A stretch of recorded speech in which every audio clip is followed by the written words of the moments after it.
Ridge had not planned the confrontation. At least, not in the way it unfolded. In his mind, it had been a measured encounter, sharp but contained, a necessary correction delivered with authority and restraint.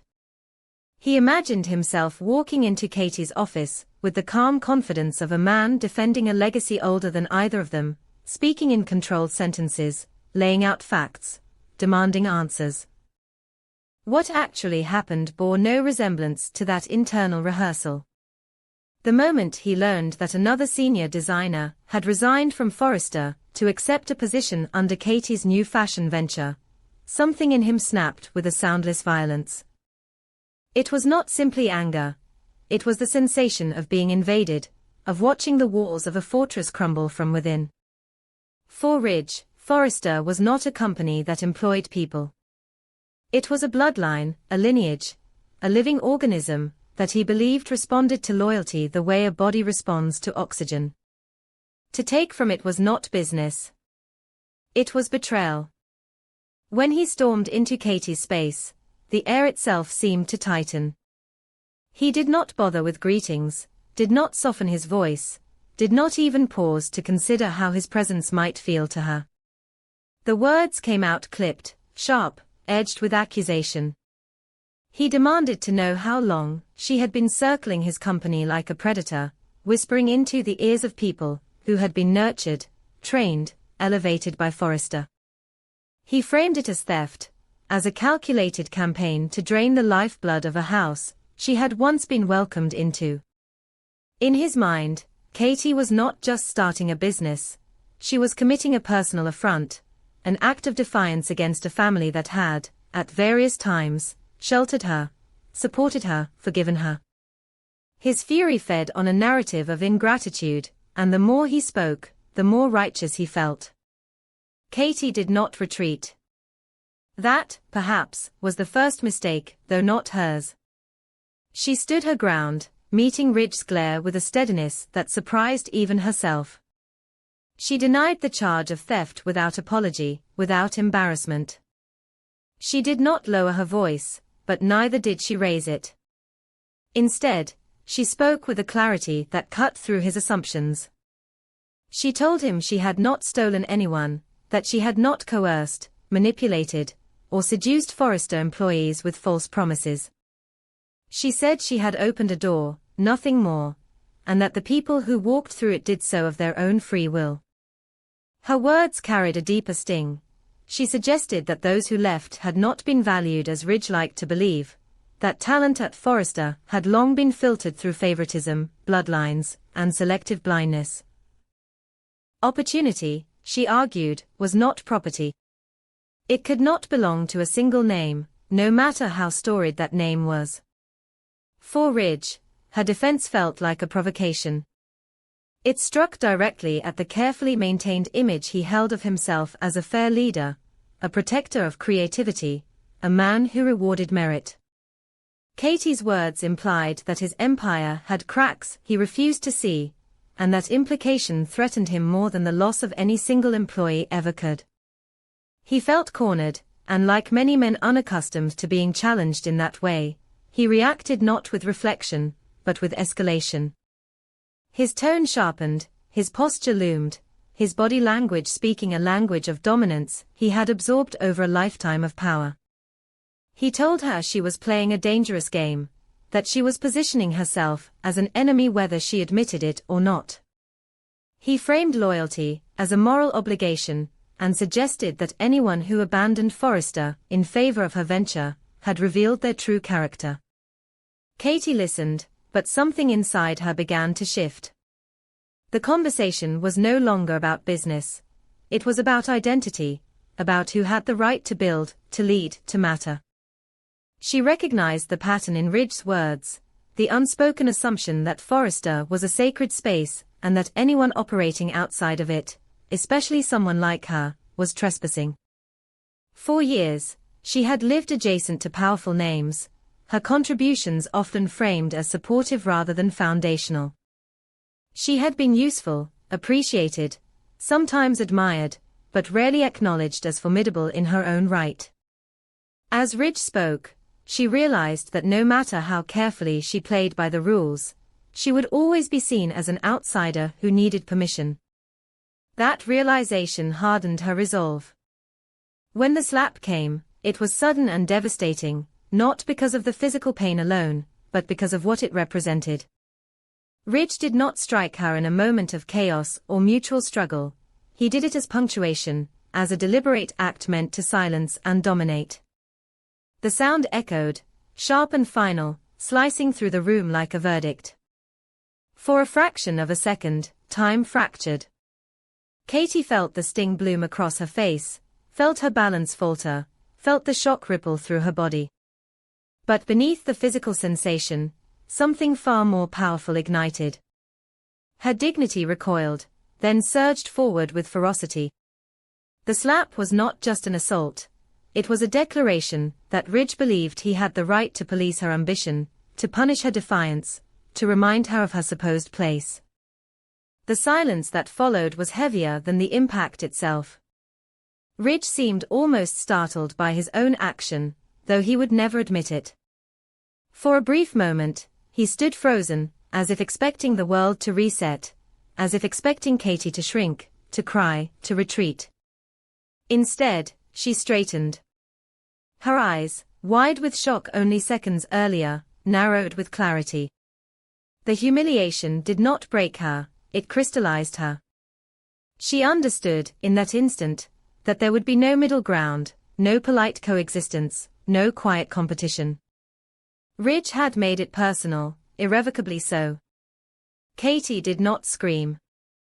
She did not collapse. She did not beg. Her response was quieter and far more dangerous. She told him, in a voice steady enough to frighten him, that he had crossed a line that could never be erased. She told him that whatever restraint she had once exercised out of respect or affection was gone. The slap had stripped away any illusion that this was a misunderstanding or a temporary conflict. It was war now, and wars demanded commitment. She made it clear that she would not retreat, that she would not apologize for building something of her own, and that anyone who chose to stand with her would do so openly, without fear or shame. The fallout was immediate and explosive. Word traveled fast, as it always did in circles where power and reputation were currency. People whispered about the confrontation, about Ridge's loss of control, about Katie's resolve. The narrative fractured depending on who told it. To some, Ridge was a man pushed too far, defending his family's legacy against a calculated threat. To others, he was a tyrant exposed, a leader whose authority rested on intimidation rather than inspiration. For Katie, the rumors were less important than the choices they forced. She knew that neutrality would no longer be an option for anyone connected to either camp. The lines had been drawn, and crossing them would come at a cost. Inside Forrester, the atmosphere shifted. Designers and executives, who had long harbored quiet frustrations, now weighed their loyalty against their ambition. Ridge's declaration that anyone aligning with Katie would be branded a traitor was meant to deter, but it also revealed his fear. Fear, as it often does, emboldened those who sensed opportunity in chaos. Some saw Katie not as a usurper, but as a catalyst, a chance to escape a system that had quietly suffocated them. The slap, once known, became a symbol, a story retold with varying degrees of outrage and disbelief. It transformed Katie from a competitor into a cause. For Katie herself, the days that followed were a study in emotional recalibration. She grappled with anger, with lingering shock, with the temptation to frame herself as a victim. But she refused to let that be the dominant narrative. She understood that power, once claimed, had to be exercised decisively. She strengthened her venture, reached out to potential allies with renewed confidence, and made it clear that her door was open to those who felt overlooked, undervalued, or constrained. She did not frame her movement as anti-Forrester, she framed it as pro-talent, pro-vision, pro-freedom. In doing so, she reframed the conflict on her own terms. Ridge, meanwhile, found himself haunted by the consequences of his action. Publicly, he doubled down, presenting himself as unyielding, as a man unwilling to compromise with what he perceived as treachery. Privately, the slap replayed in his mind with an insistence that disturbed him. It was not remorse that troubled him, at least not in a simple sense. It was the recognition that he had revealed something raw and volatile about himself, something that could not be explained away as stress or provocation. He worried, in quieter moments, about how others now saw him, about whether the authority he wielded had been diminished rather than reinforced. The conflict between them evolved into something larger than either individual. It became a referendum on power structures, on who was allowed to lead and under what conditions.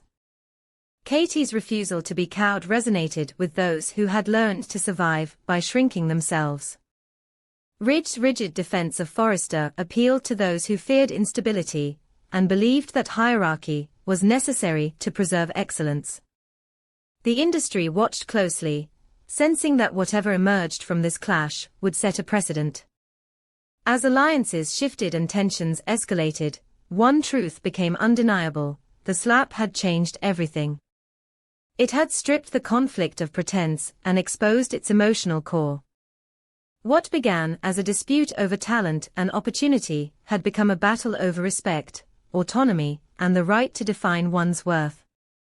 Katie embraced the transformation with a clarity born of pain and resolve. She understood that stepping into her power would invite resistance, that choosing to play all the way through would demand sacrifices she could not yet fully anticipate. But she also understood that retreat was no longer an option. In the end, the confrontation between Ridge and Katie was not defined by who struck whom, but by what the strike unleashed. It forced a reckoning that neither could avoid, a confrontation with their own identities and the systems they upheld. Ridge had intended to assert control, to draw a boundary and enforce it with authority. Instead, he had ignited a movement that challenged the very foundation of his power. Katie, once dismissed as peripheral, emerged as a formidable force, her resolve forged in the crucible of humiliation and defiance. The war was no longer about who belonged where. It was about who dared to claim space, and who would be brave enough to follow. Bill arrived without announcement, without preparation, without the careful calibration that usually governed every step he took into a volatile situation. He arrived on instinct alone, driven by a sharp, almost animal awareness that something irreparable had just occurred. The first thing he saw was Katie standing frozen, one hand pressed to her face, the imprint of Ridge's violence still burning beneath her skin. In that suspended second, Bill did not calculate consequences, did not weigh optics, did not consider shareholders, reputations, or long-term fallout. The man who prided himself on strategy, leverage, and timing vanished, replaced by something far older and far more dangerous. What surged forward was not the negotiator or the financier, but the protector, the man who had spent his life confusing love with possession and power with control. Katie did not have to speak. Her posture told the story in a language Bill understood instantly. The way her shoulders were drawn tight, the way her eyes flickered with shock that had not yet settled into tears, the way she stood as if holding herself upright through sheer willpower alone. Bill felt rage rise so fast it stole his breath. It was not simply that Ridge had crossed a moral line, it was that Ridge had done so publicly, violently, and with the unspoken assumption that there would be no immediate reckoning. Bill's presence shattered that assumption. Ridge turned, just in time to see Bill's expression harden into something unmistakable. There was no greeting, no warning, no attempt at de-escalation. Bill stepped forward, placing himself between Ridge and Katie with a territorial instinct that mirrored Ridge's own earlier posture, though born from a different source. His voice, when he spoke, was low and lethal, stripped of sarcasm or theatrical flair. He demanded an explanation, not because he expected one, but because the demand itself was a formality before violence. Ridge did not retreat. He never had when confronted directly, and he would not begin now. In his mind, Bill's sudden appearance confirmed everything he had already decided was true. This was not about Katie's independence or ambition, this was about Bill's money, Bill's influence, Bill's ability to buy outcomes others had to earn. Ridge saw the situation not as a personal failure of control, but as proof that he was under siege from forces that did not respect the sanctity of what he had built. To him, Bill was not defending Katie, Bill was making a power move, using her as a front to undermine Forrester from the outside. The accusation came fast and sharp. Ridge told Bill that he was poisoning the industry, that his money distorted loyalty, that Forrester was not for sale no matter how many zeros Bill was willing to add. He framed Bill's support of Katie as manipulation, as a hostile takeover disguised as empowerment. Each word landed like fuel on an already roaring fire. Bill laughed, but there was no humor in it. It was the laugh of a man who felt insulted not just professionally, but existentially. He fired back that Forrester did not own people, that talent was not an heirloom to be locked in a glass case and admired. He accused Ridge of mistaking legacy for entitlement, of confusing leadership with fear. And then, with deliberate precision, he pointed out the obvious truth Ridge refused to confront. If people were leaving Forrester, it was not because Bill had bought them, but because they no longer felt chosen. Around them, employees stood frozen, trapped between shock and morbid fascination. Some reached for their phones instinctively, the way modern witnesses always did, understanding that history was being written in real time. One phone, raised slightly higher than the rest, began recording without its owner fully realizing the magnitude of what they were capturing. The lens framed three figures, Katie still holding her face, Bill squared off like a coiled spring, and Ridge rigid with defiance and wounded pride. The first punch did not come with ceremony. It came abruptly, brutally, a physical manifestation of everything that had been circling unspoken. Bill struck Ridge with a force that stunned even him, years of restrained fury released in a single, explosive motion. Ridge staggered, but did not fall, his body responding on instinct as much as Bill's had. He swung back, fueled by humiliation, rage, and the belief that yielding now would mean surrendering everything he stood for. The fight that followed was chaotic and visceral, stripped of dignity and control. Two powerful men, accustomed to commanding rooms with words and presence alone, reduced to raw physicality in front of witnesses, who would never forget the sight. The sound of fists connecting echoed through the space, punctuated by gasps, shouts, and the dull thud of bodies colliding with furniture. Someone screamed for them to stop. Someone else backed away in fear. No one intervened fast enough. Katie watched in horror, her initial shock giving way to a crushing awareness of what her pain had unleashed. This was not the protection she had wanted, not the validation she had envisioned. She saw Bill take a hit meant for Ridge, and Ridge retaliate, with a blow that split Bill's lip, blood blooming bright and undeniable.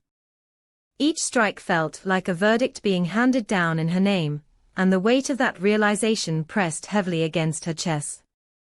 Security arrived too late to prevent damage, but in time to pull them apart. Bill was breathing hard, blood trickling from his mouth, one eye already swelling. Ridge clutched his side, pain etched across his face, his knuckles scraped raw. The room was a wreck, and so were the narratives of everyone involved. What none of them fully grasped in that moment was that the real damage had already escaped the room. The phone that had been recording never wavered. Within minutes, the footage was shared, then reshared, then ripped from its original context and repackaged into 1,000 different interpretations. It spread with the speed and ferocity of scandal, transforming a private explosion into a public reckoning. The clip was brutal and undeniable. Two industry titans, reduced to violence. A woman visibly shaken in the background. No dialogue could soften what the images conveyed. The media seized it instantly, hungry for spectacle layered with symbolism. Headlines framed it as a war for control, a collapse of professionalism, a sign of deeper rot within the fashion world's power structures. Shareholders reacted with alarm. Calls were made, emergency meetings scheduled, damage assessments drafted before emotions had time to cool. Partners questioned stability. Designers watched with conflicted fascination, some appalled, others quietly thrilled to see the untouchable brought low. Lines that had once been blurred by politeness and convenience sharpened overnight. Forrester loyalists rallied around Ridge, framing him as a man provoked beyond endurance, defending a legacy under assault. Others saw the footage and felt their unease harden into certainty. This was not leadership, this was volatility masquerading as authority. Bill's supporters painted him as a man reacting to injustice, stepping in where others had failed to protect. Critics called him reckless, accusing him of escalating a conflict for dominance rather than resolution. Katie became the axis upon which all interpretations turned. Some cast her as a catalyst, others as collateral damage. Few bothered to ask what she wanted or how she felt. In the privacy of her own space, she replayed the events in her mind with painful clarity. The slap, the arrival, the fight, the phones. She felt anger at Ridge, frustration with Bill, and a quiet, simmering resolve that surprised even her. She understood now, more clearly than ever, that her ambition had outgrown the margins others were comfortable granting her. Her pain had been politicized, her dignity turned into a spectacle, her name woven into narratives she did not control. And yet, beneath the exhaustion and the lingering ache in her face, something solidified. The world had chosen to watch. That meant she no longer had the luxury of hesitation. Ridge, nursing his injuries, confronted a reality he could no longer dismiss. The image of himself, fists flying in a workplace he claimed to revere, haunted him with an intensity he could not escape. He told himself he had been provoked, that Bill's presence was an act of aggression in itself, but the camera did not lie, and neither did the looks he now received from those around him. Authority built on intimidation had limits, and he was now staring directly at them. Bill, too, faced consequences he had once believed he could absorb without lasting damage. His instinct to protect had bled into something more primal, and the cost was visible on his face and in the sudden caution of those who once admired his decisiveness. He wondered, in quieter moments, whether he had helped Katie or merely confirmed the worst fears of those who saw him as a bully with resources. The clip continued to circulate, evolving from scandal into symbol. It forced choices. Silence became complicity. Neutrality became impossible. In boardrooms, studios, and private conversations, people declared where they stood, knowing that alignment now carried risk. What had begun as a personnel dispute had detonated into a media explosion that reshaped reputations and recalibrated power. And at the center of it all stood Katie, no longer just a participant, but a force whose presence demanded recognition. The fight had drawn blood, but it had also drawn lines. And once drawn, they could not be erased.